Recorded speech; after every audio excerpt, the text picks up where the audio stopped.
நிழல்கள் மெல்ல நீங்கும் அந்த காலை குளத்தின் நீரில் சூரிய ஒளி நடுங்கி கிடந்தது. அவன் நடந்து கொண்டிருந்தான், எந்த நினைவையும் தூக்கிச் செல்லாமல், எந்த எதிர்பார்ப்பையும் கட்டி கொள்ளாமல்.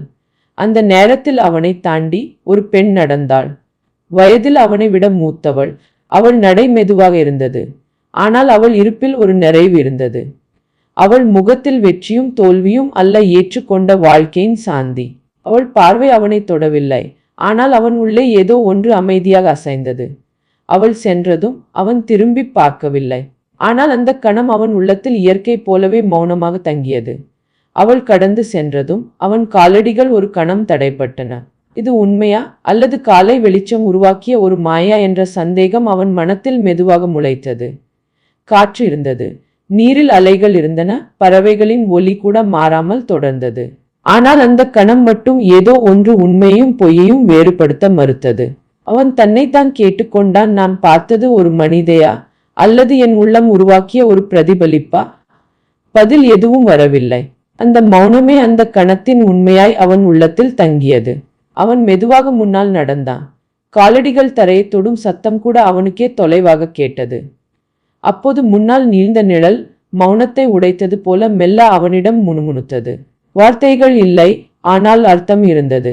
அது குரலா அல்லது அவன் உள்ளத்தின் ஒலி மட்டுமா என்று அவனால் பிரித்தறிய முடியவில்லை. அந்த கணத்தில் அவன் நகரவில்லை. நேரமும் நின்றது போல நிழலும் அவனும் ஒரே இடத்தில் ஒரே மூச்சாக உறைந்திருந்தனர்.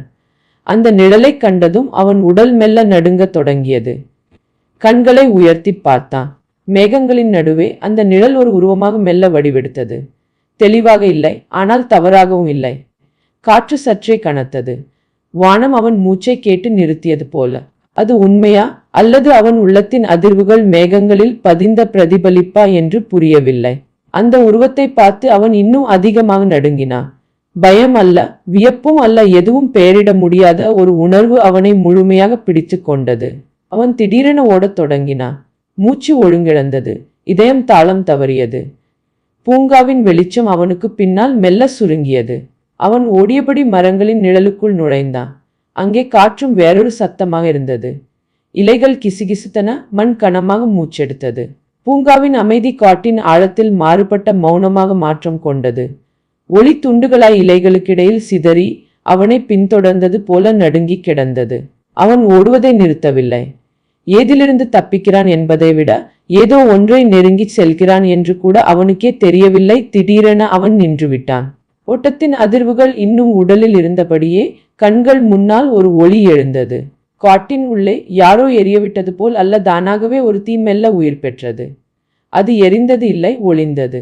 அந்த தீயின் நடுவே முன்பு மேகங்களில் பார்த்த அதே உருவம் இப்போது தெளிவாக முழுமையாக வடிவெடுத்திருந்தது. நிழல் இல்லை, பிரதிபலிப்பு இல்லை. அது ஒரு பூரணமான உருவம். தீயின் அலைப்பாயும் ஒளி அவனை சுற்றி நடனமாட அவன் நின்ற இடத்தில் மூச்சை மறந்தான். அவன் மனம் திடீரென நடுங்கியது. இதுவரை நம்பிய அனைத்தும் அந்த கணத்தில் மெல்ல சிதறியது. எதிரே இருந்த உருவம் கனவின் எல்லையிலிருந்து அல்ல, உண்மையின் ஆழத்திலிருந்து எழுந்தது போல தோன்றியது. அவன் மூச்சு கனமானது. பயம் பெயரில்லாமல் உள்ளத்தில் ஊறியது. அந்த நிமிடம் அவன் புரிந்து கொண்டான், பார்த்தது கற்பனை அல்ல, தப்பிக்க முடியாத ஒரு நேரடி சந்திப்பு. தீயின் நடுவே தோன்றிய அந்த உருவம் அவனுடைய முதல் காதல். காலம் புதைத்ததாக நினைத்த அதே முகம், அதே கண்கள். அவன் ஒரு கணம் சிலையாக நின்றான். சூரியன் அடித்தது போல உடல் உறைந்தது, மனம் வெறுமையானது. அந்த உருவம் மெல்ல அசைந்தது. தீயின் சத்தத்தை தாண்டி ஒரு குரல் எழுந்தது, அமைதியாக, ஆனால் உள்ளத்தை கிழிக்கும் வலியோடு. ஏன் என்னை விட்டு சென்றாய்? ஏன் திரும்பி பார்க்காமலே போனாய்? அந்த வார்த்தைகள் தீயை விட காயப்படுத்தின. அவன் உதடுகள் நடுங்கின, ஆனால் பதில் இல்லை. காதல் நினைவாக இல்லாமல் கேள்வியாக அவனின் முன்னால் உயிருடன் நின்றது. அவன் அங்கே இனி நிற்கவில்லை. காட்டின் இருள், தீயின் ஒளி, அந்த குரல் எதையும் தாங்க முடியாமல் அவன் வீட்டை நோக்கி ஓடினான். வீடு வந்த பின்பும் அமைதி வரவில்லை. உடல் படுக்கையில் இருந்தது, மனம் மட்டும் அந்த தீயின் முன் இன்னும் நின்று கொண்டே இருந்தது. கண்கள் மூடினால் போதும், முதல் காதலின் நினைவுகள் ஒன்றன் பின் ஒன்றாக மனத்துக்குள் பெருகின. முதல் பார்வை, முதல் பேசாத உரையாடல், முதல் துடிப்பு. அப்போது புதைத்ததாக நினைத்த நினைவுகள் இப்போது உயிருடன் மூச்செடுத்து அவனை சுற்றி நின்றன. அவன் உறங்கவில்லை, அவன் நினைவுகளில் மூழ்கினான். அவன் இளம் வயதில் இருந்தபோது வாழ்க்கை இன்னும் எளிமையாகவும் கனவுகள் நிறைந்ததாகவும் இருந்த காலம் அது. பள்ளி நாட்களின் முடிவிலும் கல்லூரி வாசலில் நின்ற காலத்திலும் அவன் மனம் முதன்முறையாக ஒரு முகத்தில் தங்கிவிட்டது. அவள் அவனுக்கு பெரிய அழகி அல்ல, ஆனால் அவள் சிரிப்பில் அவன் நாளையை கண்டான். அவள் பேசும் வார்த்தைகள் அவன் நினைவில் நீண்ட நேரம் ஒலித்து கொண்டே இருந்தன. ஒரே வகுப்பறை, ஒரே பாதை, ஒரே பேருந்து நிறுத்தம், அவை அனைத்தும் அவனுக்கு காதலின் அடையாளங்களாக மாறின. அவள் அருகில் இருந்தால் அவன் தைரியம் இழந்தான். அவள் இல்லாத நாள்களில் அவன் மனம் வெறுமையாக இருந்தது. காதல் என்று பெயர் வைக்க தெரியாத வயதில் அவன் அவளை பற்றி மட்டும் யோசித்தான். அவளுக்காக அவன் சிறிய விஷயங்களிலும் மகிழ்ச்சி கண்டான். அவள் விரும்பும் நிறம், அவள் விரும்பும் பாடல், அவள் விரும்பும் அமைதியவை அனைத்தும் அவனுடையதாக மாறின. அவன் அவளிடம் எதையும் கேட்கவில்லை, ஆனால் அவளுக்காக எல்லாவற்றையும் உணர்ந்தான். அவள் கண்களில் தெரிந்த சோகம் அவனை பாதித்தது. அவள் சிரிப்பில் அவன் நாளெல்லாம் ஒளிர்ந்தது. அந்த வயதில் எதிர்காலம் பற்றி அவன் அதிகம் நினைக்கவில்லை. அவளுடன் இருப்பதே அவனுக்கு முழு உலகமாக இருந்தது. அவள் ஒரு நாள் பேசாமல் இருந்தால் அவன் மனம் முழுவதும் குழப்பமாகிவிடும். அவள் பெயரை மனதுக்குள் சொல்லிக்கொண்டே அவன் தைரியத்தை சேமித்து கொண்டான். அந்த காதல் உடனடியாக வெளிப்படவில்லை. அது மெதுவாக ஆழமாக அவன் உள்ளத்தில் வேரூன்றியது. உலகம் கடினமாக தோன்றிய நேரங்களில் கூட அவள் இருப்பு அவனுக்கு சாந்தி தந்தது. ஆனால் வயது, சூழ்நிலை, பயமவை எல்லாம் சேர்ந்து அவனை மௌனமாக்கின. சொல்லாத காதல், வெளிப்படாத உணர்வு, நிறைவேறாத கனவு, அவை அனைத்தும் அவன் இளமைக்குள் உறைந்து விட்டன. அவளை விட்டு விலகிய பிறகும் அந்த முதல் காதல் அவனை விட்டு விலகவில்லை. அது அவன் மனத்தின் ஒரு மூலையில் அமைதியாகவும் வலியுடனும் வாழ்ந்து கொண்டே இருந்தது. அந்த இரவு அவன் அவளை நினைத்தபடியே உறங்கிவிட்டான். தீயும் இல்லை, காட்டும் இல்லை, நினைவுகள் மட்டுமே அவனுடன் படுக்கையில் இருந்தன. அடுத்த நாள் அவன் மீண்டும் அதே பூங்காவிற்கு வந்தான். காலை காற்று மாறவில்லை, பறவைகளின் சத்தமும் மாறவில்லை. ஆனால் இந்த முறை அவனை துரத்திய அந்த உணர்வு எதுவும் இல்லை. அவன் நின்று தன்னை தான் கேட்டான், நேற்றையது பயமா அல்லது ஒரு சுட்டி காட்டலா? மெல்ல அவன் உணர்ந்தான், அது துரத்தல் அல்ல, ஒரு நினைவூட்டல். அவனுடைய முதல் காதல் பற்றி ஏதோ ஒன்று அவனை அழைத்து கொண்டிருக்கிறது என்று. அந்த நாளிலிருந்து அவன் தேடத் தொடங்கினான். பழைய பாதைகள், பழைய முகங்கள், பழைய பெயர்கள். யாரையாவது கேட்டான், எங்கெங்கோ சென்றான். தேடல் நீண்டது, ஆனால் பதில் எதுவும் கிடைக்கவில்லை. ஒவ்வொரு தடவையும் அவன் நெருங்கும் போது உண்மை மணலில் கரைந்தது போல விலகி போனது. இறுதியில் அவன் புரிந்து கொண்டான், இந்த உலகில் அவளை தேடி கிடைக்கப் போவதில்லை என்று. அதற்கு பிறகு அவனுடைய வாழ்க்கை பகலும் இல்லை, இரவும் இல்லை.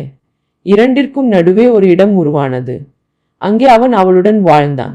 கனவுகளில் ஒவ்வொரு இரவும் அவள் வந்தாள், பேசினாள், புன்னகைத்தாள். அவன் விழித்த வாழ்க்கையில் அவள் இல்லை, ஆனால் அவன் கனவு வாழ்க்கையில் அவள் தினமும் உயிருடன் இருந்தாள். ஒரு நாள் அவன் எதிர்பாராத ஒரு தருணத்தில் அவளை உண்மையில் சந்தித்தான்.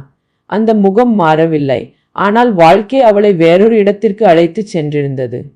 அவள் இப்போது ஒரு மனைவி, 3 பிள்ளைகளின் தாய். அமைந்த வாழ்க்கை, நிறைந்த பொறுப்பு, சாந்தமான கண்கள். அவனை பார்த்தபோது அவள் அதிரவில்லை, ஆச்சரியமும் இல்லை. அவனைப் போலவே அவளும் அந்த நினைவுகளை மௌனமாக சுமந்தவள் என்று அவன் புரிந்து கொண்டான்.